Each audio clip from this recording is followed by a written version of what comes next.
I'm so proud of you for doing a podcast. Thanks, love. I am feeling more and more in alignment with the podcast than a lot of other things in my life right now. And so it's fun. It fills my cup. It gives me a way to voice, say things out Yeah. loud.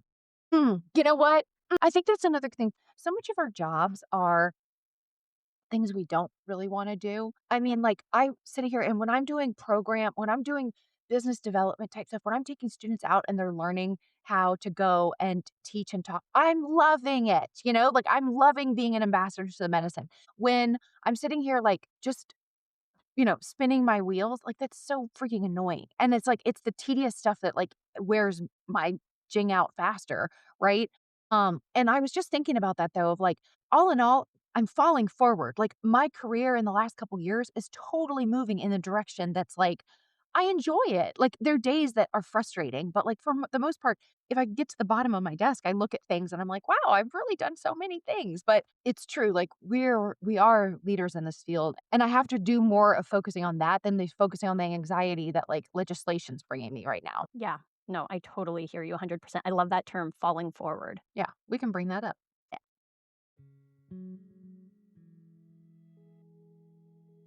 Yinspired is dedicated to all the grandmothers and aunties whose voices weren't heard or listened to, created for the daughters. Aloha, and welcome back to Yinspired, a podcast celebrating different perspectives in Chinese medicine and integrative medicine. Here, we have casual conversations with everyday practitioners, patients, and students exploring the messy truths of medicine, healing, the taboo, and life. I'm your host, Dr. Haunani Chong Drake, a clinical doctor of acupuncture and Chinese medicine, a cultural practitioner and steward, a mom, dog mama, and military spouse. Y'all, today I am very excited to introduce to you Dr. Haley Parker, a doctor of acupuncture and Chinese medicine, and someone who has completely inspired and changed my life in the field of acupuncture and Chinese medicine. And I have been waiting ever so patiently to get her on the podcast because if you want to know what it's like to make an impact in your profession, meet Dr. Haley Parker. So, thank you for making time for me today. We have so many ways that this conversation can go. You and I both serve on the Acupuncture Society of Virginia Board of Directors, and we are literally going through the fire right now of legislation, meeting with senators and delegates in Richmond on the phone, making phone calls. We're in it. We're in the fire right now. And we just got word that a vote didn't go in our favor. So just hours ago, minutes ago. And so, Haley, what do you have to say about that? Actually, I should probably have you introduce yourself first, and then we're going to go. How do you have to say about that? Well, what do I have to say about that? I mean, it's a little bit of a gut punch for all the work we do. And, what's even harder and what we'll probably get to talking about in the podcast is just how we're trying to tell people, like, to come and join the effort. Or if you don't have the ability to volunteer some of your time, consider that it's part of your professional duty to help support someone who is doing it, whether it's paying for the dues for the board to then go on to pay our lobbyist, or to help work on, like, flyers, or help with social media, or tell other people about it. Pass along the board letters to your patients so that they can vote in favor of acupuncture rather than other alternate therapies. And, with that being sounding like we're against each other, we're not, but we're trying to protect our profession. And there's so little gratification. The other day, I was talking to somebody about this, and it was like comparing it to defense on the soccer field. Everyone blames the defense when a goal goes in, right? No one tells the goalie, "Hey, good job. Like, you blocked 13 goals, you only let 3 go through," right? Like, it's always like, "Oh, but those 3 you let go through." I mean, sometimes you feel like you're already getting kicked when you're down, and I feel like a lot of what, advocacy work is helping to create this profession, and so often when it's just a few of us leaders juggling all of the plates that are up in the air, in addition to trying to protect the profession for the some 600 acupuncturists here in Virginia alone, it starts to get a little bit gnawing. It's a little gnawing, and then to feel like the vote still goes through, we can only keep our fingers crossed and have hope that some of those legislators heard what we had to say, and also that the board members on those other medical boards will come back around and play fairly when it comes time for defining regulations. Thank you for being honest. I would not have been as politically correct or as nice with my words. So thank you for keeping it professional. I will make sure to put your professional bio in the show notes. But for those people who don't know you, they need to know you. If you're an acupuncturist in the United States and you don't know Haley, Dr. Parker, you are probably connected within a degree or two to the work she's done somewhere in your state or nationally. So that's my little introduction to you. How would you Thank introduce you. yourself to our listeners? Because not everyone Thanks. listening is a licensed An acupuncturist or in acupuncturist, Chinese medicine. sure. Well, thanks, Hunani. I mean, Hunani and I have gone way back in many different circles of not only the professional field, also, as you mentioned, we serve on the Virginia board together. I think we both really fell into advocacy because we didn't realize how heated we were when we started to talk about our profession. And then we sort of got into it from the back door of needing to serve because no one else would step up to hear the call. And, I think sometimes when we talk to other people about leadership, it's like they wonder why no one's doing it. And it's usually because it's like, hey, it's because you're the leader and you should be stepping up and doing it in some way, in some way. And it's actually kind of fun to have professional sisters and brothers that are like in our same vein. So, anyway, I work with Virginia University of Integrative Medicine. I've been in practice about 20 years. I graduated a while ago. And, students these days don't realize how lucky they have it to have so many integrative externships, opportunities, even a medical system that's moving towards whole person healthcare and more research out there to support the field of acupuncture. So anyway, I had a calling and I never thought it was going to be to become an acupuncturist. Had a calling to come and work in a school where I could be more of a voice piece for the field of acupuncture, build the profession at large and help to integrate healthcare in America across the country. Yes, very much in our state of Virginia, but also build the network amongst professionals here in the acupuncture field. A lot of people practice in our eclectic way. And being able to create a standard and also have that bandwidth for creating a lot of different versions of what that standard looks like, being able to deliver great results, great treatments, but have my students find their passion from a background of medical or a background of something artistic, something from, say, left field like architecture or accounting, or, maybe a mother that comes back for a second career, being able to integrate whatever you already have in your life and really take your passion and run with it. Working with the school, working with the board, and trying to also pull all the pieces together and create a trajectory forward. So, Hunani and I, before we started recording, we're talking about some of our passion projects. And I think that's a really important part of life. We talk of this elusive thing called balance, and we're always trying to figure out what that is, even us acupuncturists that tell our patients every day. Thank you for the truth. What is balance? I think that is the eternal question we're all asking, and especially acupuncturists who literally make a living and live, not just like work in that, but most acupuncturists practice the medicine themselves. They live in Chinese medicine land and world all the time. And so there is this question, what is balance? What does that look like? What does it look like in this season in my life? And right now, I got to be honest, with all this advocacy and legislation work, you said earlier, let's hope, let's cross our fingers and hope. Yes, let's cross our fingers and hope. But the next part, the reality part of that no one sees, right? You say who's leading, who's the follower. There's some definitions out there like leadership makes others feel like they're doing the work, but really there's someone guiding the way. I wish we were like that in our profession where we had people thinking they were doing the work and someone was leading the way. What I see from my side is there are just a handful of leaders doing the work, period. And there's not a lot of support behind that. And that's very frustrating to me.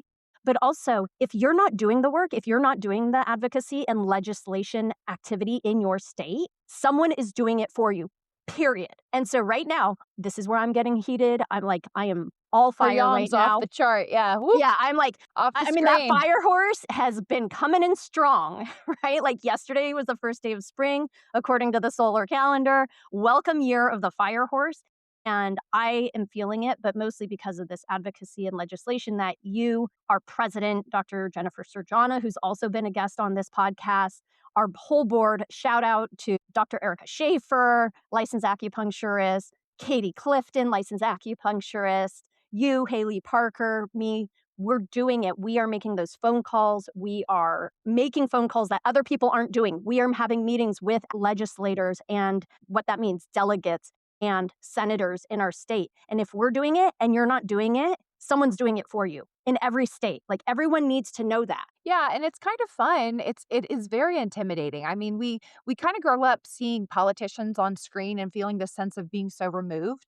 when something that was really startling to me was that compared to federal advocacy, the state legislators are so accessible and they're so friendly and the staff members, everyone is a citizen here in Virginia and they're so happy to hear our voice. And we're neighbors. Didn't you say that you're a delegate? Like you work Yeah. Yeah. together in other circles, and for the most part, they're real people because they usually go into that calling similarly that they feel that there is no leader there or that they want to maybe they backdoor got into it too like Hanani and I did, but ultimately it's that they have a passion for something and here they are now sitting on a board taking constituent calls, and they're trying to go to have a vote based on the citizens, based on what their members are asking them to do.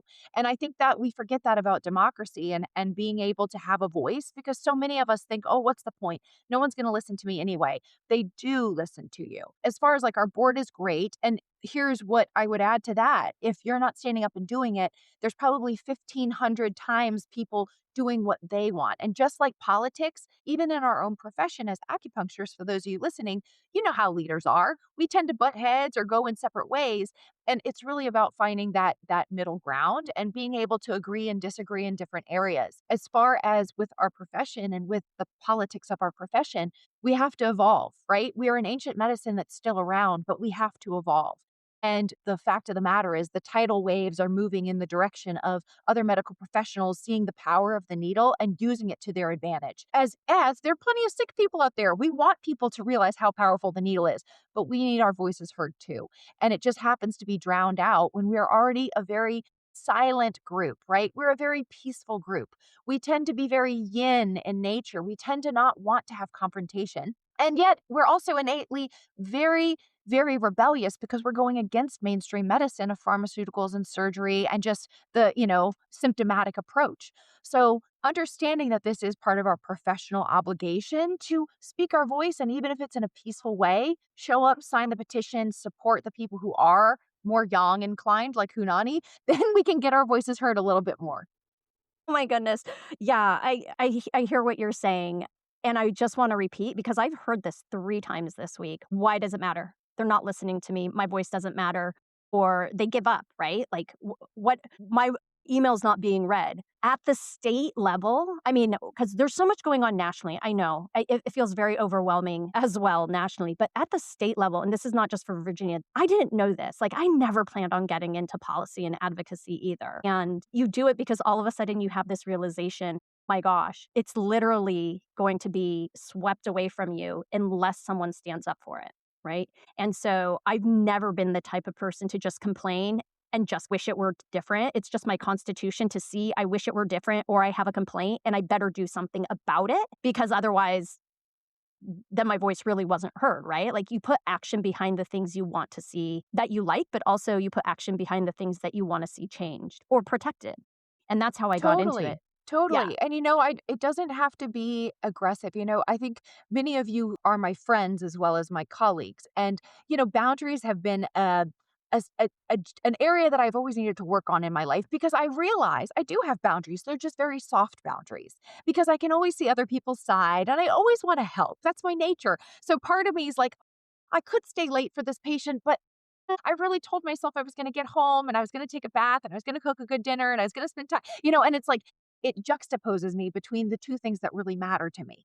And so I have very soft boundaries. And with that, I don't have to always force myself on things and people.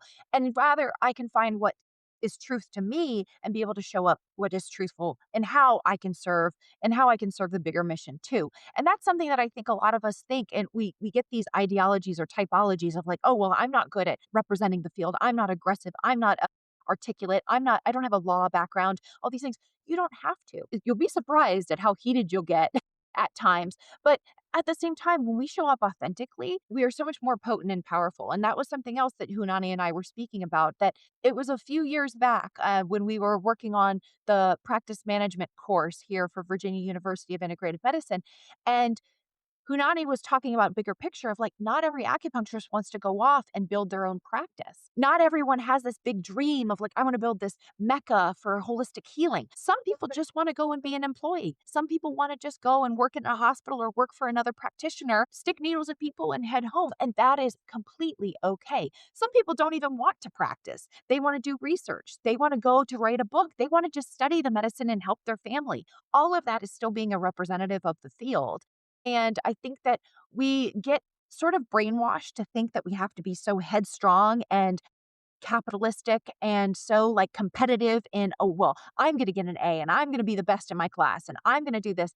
And when you really step back and you see the bigger thing, you know, I don't think many people would want my job, nor would they want to do my job because of the sacrifices that are made. Nor could I look at some of my colleagues who I'm in awe by and ever imagine that I could be as good at their job as they are. Right? Nor would I do the same things and take the sacrifices that some of my other colleagues have to build the programs they've built. Now, that is just that comes with a little bit of time because when it came down to school and everyone was like, "Oh, well, how do you see your practice?" Of course, I was like, "Oh, I'm going to have this clinic and it's going to have 10 treatment rooms and I'm going to be fully booked." And it's like, why how the hell would I have energy for balance after being fully booked? Cuz sometimes it's like, "Wait, for me fully booked is different for someone else's fully booked."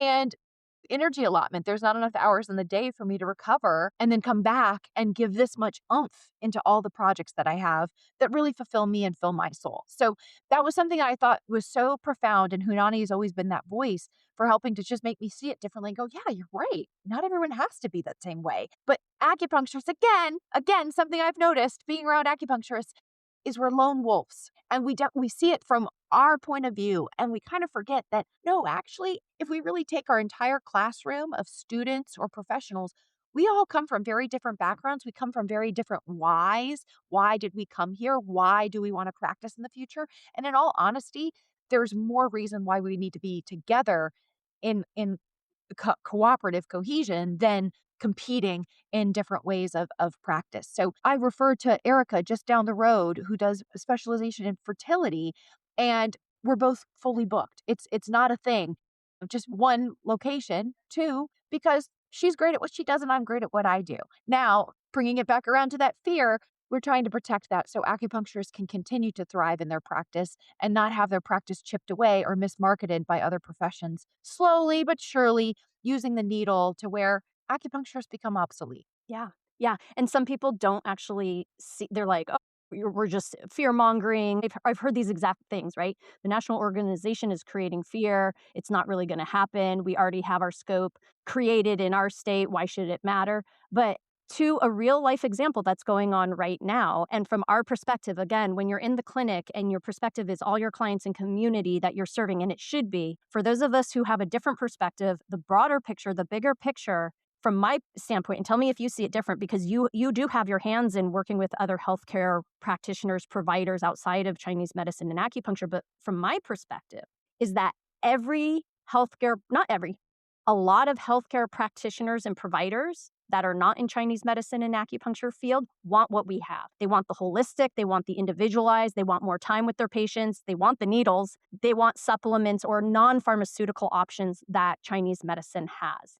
Do you see the same thing as I'm seeing in the field and how other healthcare practitioners are trying to like bring in elements of Chinese medicine into their healthcare field? They're trying to bring in elements, but it's never going to be the holistic practice like we have. Mind you, when we come to school, we're learning a lifestyle, we're learning an art, we're learning the science, we're learning the techniques, and but we're learning. Someone said this to me when I was in school is that, you know, you're really you go through a transformative process when you go through school and For you sure. become a practitioner.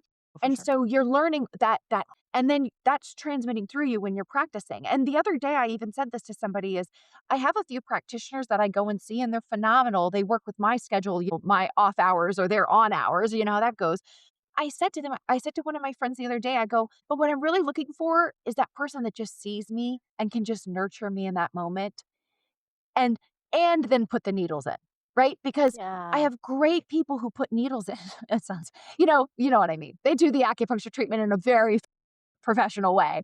But I was looking for a little bit more of that nurturing, that care, that like feeling that comes behind the needles and that The holistic Shen. bedside manner. Yeah, the Shen that's in the treatment, which I suppose what I see is when I'm getting a treatment from a medical provider that can do dry needling. They do great dry needling. It releases my neck spasm and my trap, and I can get back to like having full range of motion.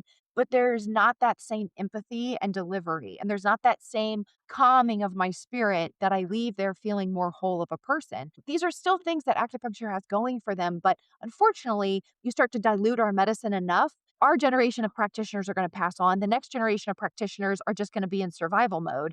That Shen might get lost to just a few people practicing the tradition. And I do find that when I go to integrative conferences and I work with integrative providers, they have more respect for acupuncturists. I'd say like they have a lot more respect for acupuncturists than we would think. Our research is profound. They see acupuncture applicable in any combination of care plans. So we really do have a foothold. It's just unfortunate because without the practitioner there to step into the role, someone else will step into that role. Someone else will find a way to keep pushing their scope forward as we keep thinking, oh, our scope's already defined. Nothing is static. Everything is dynamic. And unless we continue to grow, we're technically dying or we become obsolete. Yeah, we're in it. Every state is in it. If you don't think your state's in it, do a quick research on the scope of practice, the state of your practice, get involved with your state organization. Because if you're not involved with your state organization, there are people who have stepped up and they are taking care of that for you and they need your support, even if it's just your money. Like, not just as in a small thing, your money makes a big difference because you have lobbyists and lobbyists charge a lot of money to do the work at the Capitol. And so please, if you can't put your hours or time, this is like a plea from someone who's going through it right now. Like I've I think you see the fire side of me, Haley, right? When we get into this advocacy work, the yang side of me, the fiery side, the passionate side comes out. I'm quite a yin person. Like I am chill. Like I really She like runs being in Yinspired nature. podcast. Yinspired podcast by a young, fiery Hunani. I know. So I think you do see this very unique side of me that not a lot of people see. But I kind of like stepped aside for that side note. This is my urge. If you're listening to this, if you are a licensed acupuncturist and you don't know if you have a state board, you do, unless you're in a state that doesn't have a licensure. There's a state board. Get involved. If you can't do it with your time and hours, if you can't even just hit reply to their emails and cut and paste the script that they're already providing for you, please donate, become a member. Your money helps to pay for things. Like, this is all voluntary. I think people think people on the board get paid. It's all voluntary. You're volunteering your time to protect the profession. Because there's a passion. There's a passion there. And I feel like it's a professional obligation and it's ignorance to think that you're not going to be affected by it in one way or another. Unfortunately, you're not that good. You're not that good. You can be the best acupuncturist out there and it will still affect you. Or it's very selfish to think that the next generation of practitioner won't be affected by it. And we're not doing this to talk about how great we are. The egocentric versions of ourselves really can come out. And sometimes our profession tends to attract those types. But really, I find that we come into this medicine at the core because we want to help people. How are we Yes. going to help the most amount of people? It's to help one another. It's also to help the next generation because even if you're looking to sell your practice in 20 years, let's hope there's going to be a practitioner that can make money doing it, right? There's hope there's a practitioner that can actually sustain it.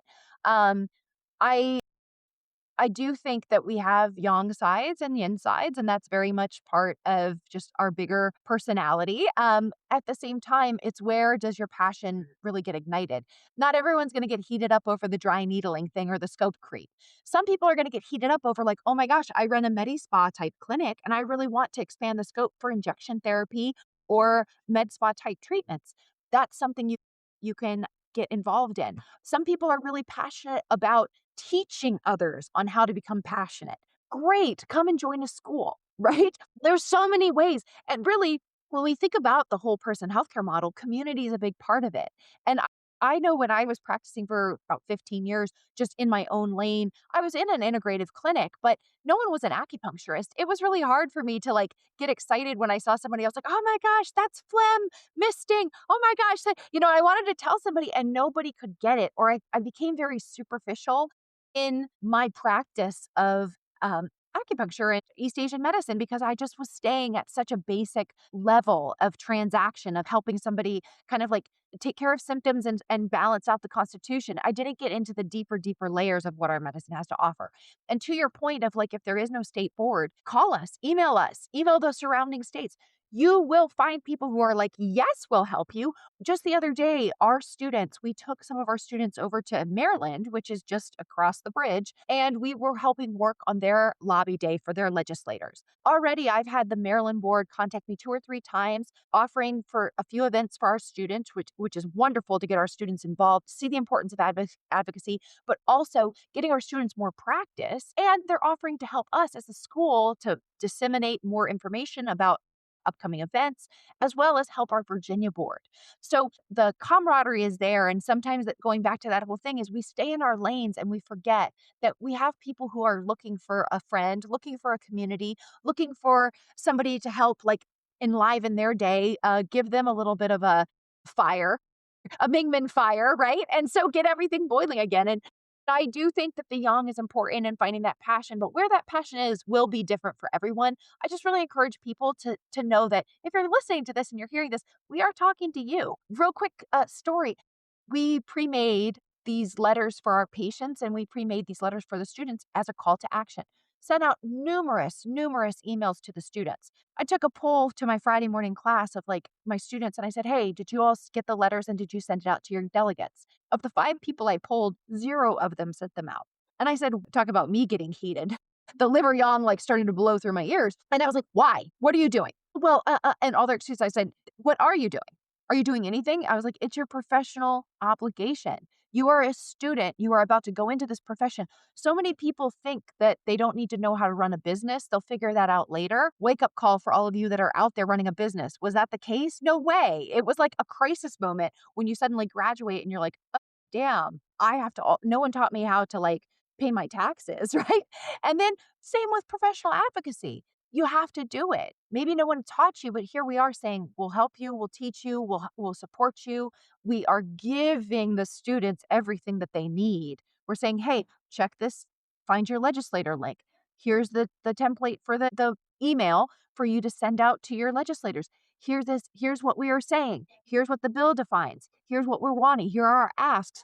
0 of 5. And I said to all of those students at that exact moment, I said, if you guys think that someone else is doing it for you, they think you're doing it for them. So who's doing it? Yeah, it's not getting done. It's not getting done. Yeah. It's us 5, but guess what? After a while, we're going to burn out. We'll disappear. Like for you, your term limit is up. I'm literally crying over here because your term limit's up. I know you'll stay active. I know you'll stay involved, but these things have expiration dates. They have bylaws. For a reason. You need new energy. You need new blood. You need new ideas. Just diversity of thought is so important. And if you're assuming someone else is going to do it for you, nothing gets done. And what I think is so interesting right now, Haley, if we look at the macrocosm, like move away from the state, just kind of like the state of the world right now. So many people are like, shit's falling apart. What's going on? It's just chaos, chaos, chaos. And there is a deer in the headlight moment of like, I can't affect anything, or what can I do? That's kind of like the 2 responses I'm seeing are people are getting really like, I need to make an impact. I want to make a difference, or I'm frozen. I don't know what to do. And I went through this many, many years ago. And this is how I got involved, is because I realized the best way I could make an impact, like a real actionable impact that makes a difference in my community. And so community was here in the zip code I live, but also community as in like the greater field of Chinese medicine in the United States is to get involved locally. Yeah. And so people who are like, I want to make an impact, but I don't know where to start, call your state board, get involved, stand up for the profession. And you find community and amazing people. Like, you're a soul sister now. Like I could call you about anything, you know? And we do. And we do. And we do. Text anytime. Literally, how many nights have we lost sleep this week texting or calling or emailing because of stuff?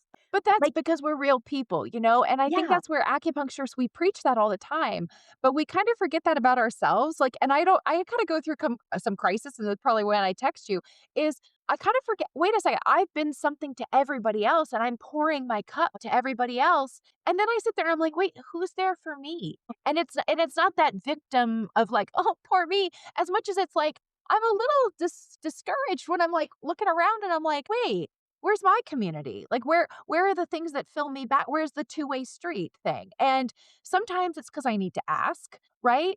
But then other times it's like as practitioners, that's where burnout comes in is because we're giving so much. We're Yeah. trying to keep food on the table for our families. We're trying to keep our doors open for our patients. We're trying to like make sure that we walk our dog at least 20 minutes before we have to run, like and it's like we're giving out so much. And at the end of the day, we sit down and we're like, I feel a little empty, right? Yeah. And then Yeah. it does feel like in this world right now, there is a lot of change. I read somewhere it's like a time of acceleration. And I think definitely with the fire horse energy, it certainly is proving to be that way. But we have to remember that in a time of chaos, there's a lot of opportunity. In a time of chaos, things come together, things fall apart and come together in very like interesting, unique ways. So we do need to keep positive and we do need to keep thinking bigger, but there's also an element of action. Because if you don't, we still live in Darwinian times of survival, and we do still live in times where if you're not evolving, you're going to get eaten up or you're going to get pushed out. And that's not personal. That's just how we operate and that's how like human beings are going to always find the competitive market advantage or competitive next angle to move forward. And even though I said earlier it's not competitive amongst us, we have to continue to think bigger and think differently and adapt and evolve with the times. Yeah. And there is competition between us. That's been one of the biggest surprises I've seen taking more of a broader picture of the profession. I didn't realize how much infighting there is among us. And that breaks my heart because I'm like, wait, people, competition is good. We know that. It builds resilience. I mean, it seems like a paradox, but it's all true. We need stress in our lives to actually make our nervous system stronger as long as we have resources and we don't get stuck in trauma, all the things. And, right, there is a lot of infighting within the profession. And I don't think it's unique to our profession. It happens in all professions, but it is for a group of people, a lot of people who, are on this, I'm going to call it the bodhisattva path of finding liberation and helping reducing suffering in as many people on the planet as possible. It's still pretty surprising how much territorial infighting there is. And it makes me sad. Yeah, and when you really I think that's where acupuncturists do need to unite together, but also we need to get out of our small little bubble. Because when you really get out there bigger, my gosh, half the people I talk to have never heard of acupuncture. Still, they've never tried acupuncture.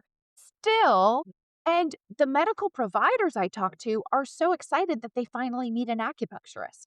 So it's like there's not as much as we're in competition with each other thinking that, oh, I'm the acupuncturist on this block, get away. We're in the Tyson's Corner area. I think I can throw a stone and hit four other acupuncturists' office. All of us are busy because of the concentration of people here and how we all specialize a little bit differently. It's so odd to me that and I kind of think about my parents at this moment where they've been retired now. My dad's been retired about 10 years.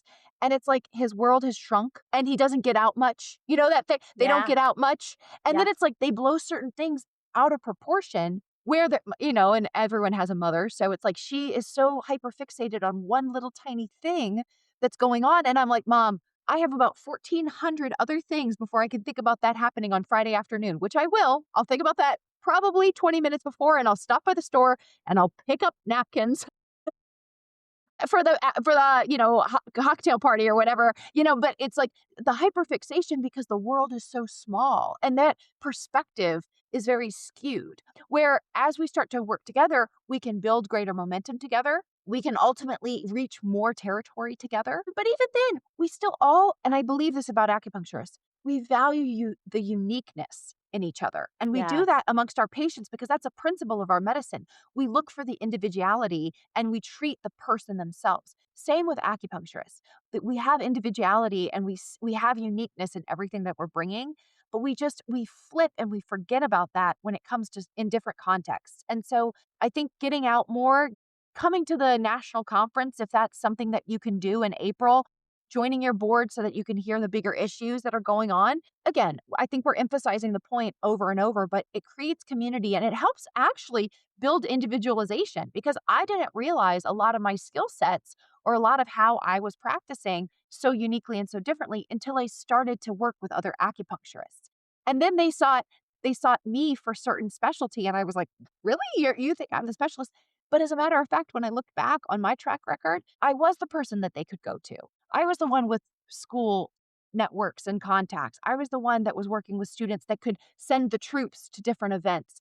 And I didn't even realize how my niche was being formed for me. And that was a co creation that was occurring of building the profession while ultimately it was building me. We can bring everything back to either yin yang or some type of philosophical foundation of Chinese medicine, but to take that microcosm experience we're having and step out to the macrocosm for a bit and just pause and see it from a different angle and to broaden the lens, right? And then from there, recognize that you have so many opportunities to be part of a community of people who get you, who speak the same language, who geek out. I mean, it's so fun to, yeah, we dress up and we do the things and we go to Richmond. You got to put on your power suit, all the things. But then we also go to these events and we're totally geeking out on pattern differentiation and what did you do for that? And you got results using that? I would have never thought about that. I mean, it's so fun. Our community Yeah. is so incredible with such brilliant people who think outside the box, who and also at the same time, like we're so outside the box. We've all chosen this. Like in many ways, I say we're part of a rebel medicine. And at the same time, like there's so much growth just ready for all of us. And I hope that we all take that opportunity to uplift each other, right? It's not a competition like, well, I'm going to get the growth and you're not. No, like we all grow together. There is so many people who need the medicine we practice, like we all can have it, like all the plenties for all of us, even in New York City where, or like Northern Virginia, where, like you said, there's as many acupuncturists or there are coffee shops. Like that was my dream. Other thing that I find so interesting about that, when you go to those conferences, I remember when I was a student and just had graduated and I thought like, well, you got to run with the big dogs and, if you want to be a dog, right? Otherwise you're just a puppy. Stop being a puppy. And so I was like, okay, I'll go to this conference and I'll like, start to just immerse myself in this so I can figure it out faster, right? And that mentality of like you want to be kind of the dumbest person in the room because then you know you have potential for learning a lot more versus if you're just the smartest in the room, isn't that kind of boring, right? So anyhow, it was over my head, but at the same time, I was a little starstruck when I was meeting these people in this field and they were talking to me as a colleague and they wrote my textbooks. And I was shaking their hands and I was like, "Oh my gosh, like I remember watching a lecture from you and here I am meeting you." And it was this like incredible thing where I was like, "Wow, our medicine and the development of our medicine here in the United States is still it's in its infancy." I work now with Dr. Li-Sheng Lao, who's just a legend when it comes to, TCM research. Like he is so awesome personally and professionally. Like everybody speaks highly of Dr. Lao.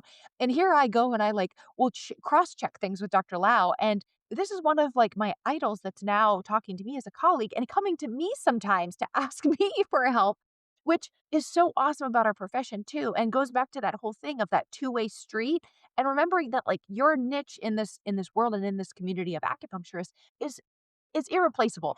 And I remember, reading it was, like, on a calendar or something, remember that, like, you're just a speck of dust in this universe, and it kinda puts Hmm. your problems in perspective. But Yeah. remember, the universe would be a little more empty if you weren't here. Without that speck of dust, the universe isn't complete. So, as simple and simplistic as some of these things may be, like, "Oh, I'm just going to work, I'm just treating people," that is so powerful because 'cause you're helping healing and community. You're being an ambassador at a very, very grassroots level going out in a bigger circle, bigger circle, bigger circle, what other things can not only be your community, but also what other things can help fill back in and you be grow into the next fish tank for where you're growing into the space that you live in. Yeah, that is such a good part, a good perspective of this profession is sometimes I would be the most awful person to go to Los Angeles, and I used to live there. If the most famous person who you would consider walked right past me, I would be like, I have no idea who that person is. But when I go to these conferences and I see the people who wrote our books who are lecturing, and then you're sitting down at the same table having a meal with them, and like food is dropping out of each other's, it's so, we're just Humanizing. people. Yeah, it's so humanizing. And you realize like we are in this together and we are part of bringing a truly powerful medicine to a healthcare system that has so many gaps in it right now. We're seeing that in the United States. We see the gaps in the current healthcare system, the dominant healthcare system, and Chinese medicine has all the tools and ability to be part of filling those gaps. We're not trying to be replaced by it. We're not trying to be like it. well, I mean, some people might want to, but as I see it, is like we help to fill the gaps and provide so many opportunity and possibility to expand what medicine, good medicine means in the United States. And we're part of that. Like if you're in Chinese medicine right now listening to this, you are part of that. We are so lucky. That fills my cup. That makes me so excited to be alive right now. Even with all the stuff going on that like breaks my heart. We're so lucky, and then at the same time, we are in the healthcare side. We're in the wellness side of medicine, which even the wave of how medical systems are moving, it's moving towards healthcare. It's moving towards lifestyle medicine. It's moving towards the teaching of the patients, the health coaching. It's moving towards, the integration of healthcare. So we're already licensed and riding that wave, and we're already practicing and we're already creating our networks. So opportunities are in front of us. We also have to remember just some logistics of how our medical system works. A lot of it's interfaced through insurances. A lot of it is through, where the money trail comes. And the downfall to our medicine, as much as it's a benefit of our medicine, is we don't cost a lot, right? Relative to, say, $500,000 surgery and hospital visit, right? And all the rehab and all the medications that follow that. We can help repair and rehabilitate. We can intervene at any stage of the health care process and plan. So we have to remember that, like, we are very versatile, but also we're not going to necessarily go into the room and have a slam dunk in our pitch for being the next practitioner hired, because we still run under the numbers, and the CEOs of these companies that are hiring a practitioner to fill a certain space. We have to have value, and our value is that we bring a lot of health, but moving our system in that direction of wellness and how much money we can save is where our voices are coming together to say, hey, give it a try. We can augment your results. We can get better star ratings for your hospitals. We can help to promote the rehab center. And eventually, I think we'll have some codes for being an integrative center to where it'll be some tax kickbacks or something like that. But all of that, where does that start? All of that starts in legislation. All of that starts in the code. Just the other day, when we were speaking to the athletic trainer board, we were fighting over just splitting of hairs. And what it really came down to, and what we ultimately made a point about, was we can be in agreement here in this room together. We are totally compatible and friends. And I refer to my friends who are MDs, who are spinal surgeons, who are PTs across the road, who are chiropractors, who are massage therapists, who are nutritionists, because we need other people to echo and help us in that holistic wheel of healthcare. When it comes to the code, what's written is what people go by. And our generation might not interpret it the way the next generation is going to interpret it. And so, unless it's written to a T, the code is really what we refer back to. And different times are going to interpret differently, or it'll evolve as well. So, that's where it ultimately comes down to so much fighting when it comes to policy and legislation. And often, policy and legislation comes down to resource, both energy resource and financial resource. Again, we're at disadvantages because we save money, right? We bring in wellness. We're not fighters. We want to create peace and love. And so ultimately, you see where the tide has to kind of shift and move in that direction for our field, but also for each other to, like, continue to be excited and give Hunani reasons to be elated. No, please. I don't need more projects. You know me. It's like when you're a visionary, when projects just like fall out of the sky into your head, you don't need more projects. There's plenty of that. But I know that there's so many people that I hear who like, I want to make a difference. I want to make an impact. And you are making a difference. You are making a huge impact in your clinic. And if you have that feeling of like, I feel like I have the capacity for a little more, there are places for you. It could be with a health initiative. It could be at a school. I know the schools, like you're even connected and you're on boards and committees and task force for schools. So many of the schools are closing down, and here's VUIM. What a privilege to be in partnership with VUIM and to see them grow, right? Like while others are shutting down, VUIM is growing and expanding, and that's incredible. And it's also an element that's something, just to put a bug in some of your ears, is advocacy work doesn't have to necessarily be interfacing with the legislators. Like, Hunani got into teaching a couple years back, and man, have students just adored Hunani. And guess what? When you're a mentor to students and they like you, they listen to you. And Hunani has put the plug in for so many students to get involved with their boards. And we have seen numbers of our student participants in our advocacy boards go up over the last couple years, just because students are actually hearing the message. And so it takes a little bit more of the burden off of our generation of practitioner, as well as it's helping to teach that next generation the things to do and not not do, right? Because we all have learned so much more through what not to do Yeah. and things we can pass on to the next board or next people who are taking on the next bill or the next battle is don't wait. Get ahead of it. Start playing offense. Start working together early on. You know, come with your facts ready. Recruit a great team like we have. We're not only compatible as far as like working together in our different skill sets, but we like each other and we enjoy getting to work together and then getting a drink afterwards when it's all said and done that we did a good job on the lobby for lobbying that day. So ultimately it's actually taking charge in your life, right? And actually creating the life that you're wanting, knowing good and well that some of these things have to be done and really being a leader in the field and bringing the people along that you want to see succeed as well. Yeah. I could see how a lot of people are going to listen to this and be like, this is the most young inspired episode we've had because you're just saying, make me do more, make me do more, make me do more. And I just want to make a plug that, You're already doing it. You're already doing it. You're just not necessarily doing it in the ways that are efficient, right? We complain all the time about what's going on yes. in our system. We are talking to our patients about how, great acupuncture is. We're doing all this. If we just sent an email to our delegates, that is so much more poignant. And when we Hmm. send it, when you have an email from your board saying, hey, we need your support, it's so much more poignant. It's about time. It's about, it's the poignancy of it. But you're already doing all of these things that Hunani and I are sitting here spiraling around and talking about. You're already doing. It's just a matter of how do we connect and how do we make it a united effort versus this fragmented one that our profession has always somehow suffered from. Yeah, that's so true. Emails and opinions. If you already are taking on interns and apprenticing other younger generations of acupuncturists, consider working as a teacher in a formal capacity and getting paid for it. If you are building a bigger practice or you are a pipeline to other organizations, let us know at the school. There are people out there that can be the plugs. Remember, the original book we would read when we started off school was Ted Kapchuk's like The Web That Has No Weaver.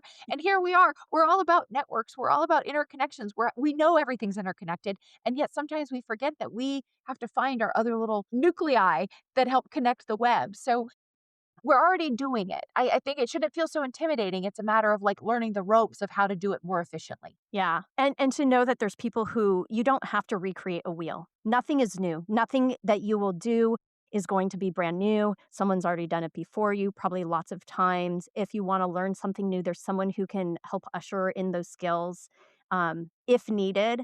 But like you said, I love that message of you're already doing it. What is it that lights you up? You've learned that you really like being part of that student evolution process of going through school. I think our schools are very different where you're not just learning, but like you said, you're learning and applying that medicine to your own life. And those ripple effects make huge and drastic changes physically, mentally, emotionally, spiritually. So that schooling process is unique in itself for Chinese medicine and acupuncture. And you really enjoy that part. You are a connector. Were you in the room when I said this at the last ASA conference? I was like, we all joke that the web has no weaver, but the weaver is Haley Parker. And everyone, No, but I think it got a clap. People were like, "Oh yeah, she is," like, but it's true. Like there are people who will get you involved in the community and support you. I feel myself realizing I came to this episode very young because we literally just got a text with the yeah. results of the vote and it was very heartbreaking and I was so sad, but also recognizing like we still have 6 more weeks of this. Like this Yeah. was just the first week of the General Assembly. We have 6 more weeks of this and I was feeling tired and burnt out and kind of downtrodden. But sitting here and being re inspired by you really helps. I adore and appreciate you. I know you have to get back to teaching. So Would like to leave with one last little note please, I though. was just going to ask, is there something you want to share? I do because we can attack each other on like egos, and guess what, guys? We have an ego, and thank God we do, or else we would not, survive, right? Like it's a good thing. Like make friends with your ego, and I think when reflecting on my own, of I my ego wants to leave a legacy, and I want to leave an impression on the field and on the world and on my family and friends. So when I pass on, my name can live on for at least another generation. And what are they gonna say about me, right? And that impact that I'm leaving, like, with all other things considered, like, I pay my bills, I have a roof over my head, like, my basic necessities are taken care of. What are the things that will leave me feeling full and ensure that that legacy is maybe going to get written down somewhere. Or maybe one day there's going to be a little brick somewhere on a building that's dedicated to saying, like, Haley, Parker donated, or Haley Parker helped support this program, or whatever it is. Not that that is going to be like the end all be all, but to show that I have done something with my life. I have left an impression. I have moved tangible matter with all of this energy, all this potential energy that like is going into space. I've actually created something that's going to live a little bit longer than me. And I think that sometimes we build our practices, or we have this like vision and we get there and we succeed. And then we're like, okay, now what? Right. And we Yeah. kind of almost feel like, okay, I did it. And we should have this like roaring celebration of like, the touchdown that won the Super Bowl. And it's like, no one really notices because they just go on about their day to day, or you show up for work the next day and you're like, it's still just the next day. Or even similar, do all of you remember passing the board exams? And we were like, "Oh my god, I did it. I passed the board exams." And you're like, "Now I have to start practicing." Yeah. And it's almost like, okay, now there's this bigger project. So, I urge all of you to think like we do have this ego and this need and this calling to do something in our lives. We all do want to make a difference. What would that be? What would that small little tweak be for making a difference that's going to reach a bigger group of people? Something as simple as teaching, something as simple as joining your state board, something as simple as connecting with some of the other acupuncturists in your area and helping to build a better community. All of it is so important. So just remember that, like, all of us have something that they can contribute, and challenge of what's next for you. Yeah. Thank you. I know time is so valuable for you. What is your one wish for healthcare? I think that I see it moving. I want it to move a little faster, but moving in the direction it's going as far as integrating, where we recognize that healthcare and lifestyle type factors, like teaching the patient to be better doctors of themselves through nutrition, rest, de stressing, right? And using therapies like we offer acupuncture, the massage, the meditation, the community that really come to the forefront of preventative care, so that there are far less surgery, far less roundabout appointments that lead you with just feeling like you have no answers. And really moving in the direction it's going, but I'm kind of impatient, so I'd like it to hurry up a little bit. I hear you. Thank you so much. If people want to reach out to you, how if is there a way for them to reach out to you, connect Sure. with you? Yeah, you can email me, hparker@vuim.edu. You can check out our website, vuimclinic.com or vuim.edu. If any of you are interested in coming back to school and getting your acupuncture degree or advanced degree, we have the doctoral program. There's always opportunities here at the school that you can tag on, whether it's in our admin office, whether it's the acupuncture side, whether it's the clinical side. We got a space. Supervision too, right? Like supervising in the clinic or externships? Yep, supervising in the clinic or externship sites. And that's a really fun part of getting to build partnerships in the community. And as a supervisor, you often do go to events and you meet great people in the community. And, you open up some other doors. Like one of my supervisors actually just started taking belly dancing classes because they met this belly dancing instructor at this event that they just went to. And I think it's so great because we become more well rounded. And we can't forget that even in our 40s, 50s, we still need to like learn how to make friends and have hobbies. So, right? That's the part of like, integrating. So, Yeah, no, it's so true. Like a truly holistic, integrative way. Thank you so much for being here. If you're still listening, thank you so much. I know your time is so valuable, and I really appreciate you taking your time to listen. I want to jump in here before we end this podcast to let you know what happened to House Bill 841 and Senate Bill 278. Yes, same bill, two different numbers. This is what we were so fired up in this episode. Luckily, through ongoing, dedicated, one-on-one conversations in person with our senators, as well as other House delegates, but mostly senators, this bill did not make it through. It did not pass and therefore ended up dying in the legislative session. This is exactly what we were hoping for. Again, not because dry needling is bad or athletic trainers were against them, not at all. We know, licensed acupuncturists, and especially Dr. Haley and I, we know the power of the acupuncture needle, how beneficial it can be. It's a non-pharmaceutical option for healthcare for people in incredible pain. However, without dry needling code, without education standards, without supervisory roles in that education process, as the bill was written, athletic trainers could start dry needling with as little as 10 hours. That's less than a weekend training. Now, most of them would go and get a full weekend training and have about a 30-hour training, and they could start practicing dry needling. This is what physical therapists in the state of Virginia can do already. Do we agree with it? Do we agree with it as licensed acupuncturists who have a minimum of 1,900 hours of training in Virginia to even get licensed? No. However, physical therapists can already practice dry needling with very, very, very little training in the state of Virginia. It's just the way it is. So what we were asking our legislators to do, what we, the Acupuncture Society of Virginia, were asking legislators to do, were to define dry needling with specific education requirements, including supervising roles during that education process. Because right now, if you are getting dry needling by your physical therapist or your chiropractor in the state of Virginia, they likely have a weekend course, maybe two. The average training is about 54 hours. And the practice of dry needling happens once they return back to their clinic. You, the patient, become the practice. You become the dummy for them to trying to figure out how this dry needling works. And we don't believe that's safe for the public and for our communities. We wanted the legislators to force licensed acupuncturists, athletic trainers, physical therapists, chiropractors to come together into a room to define dry needling education requirements.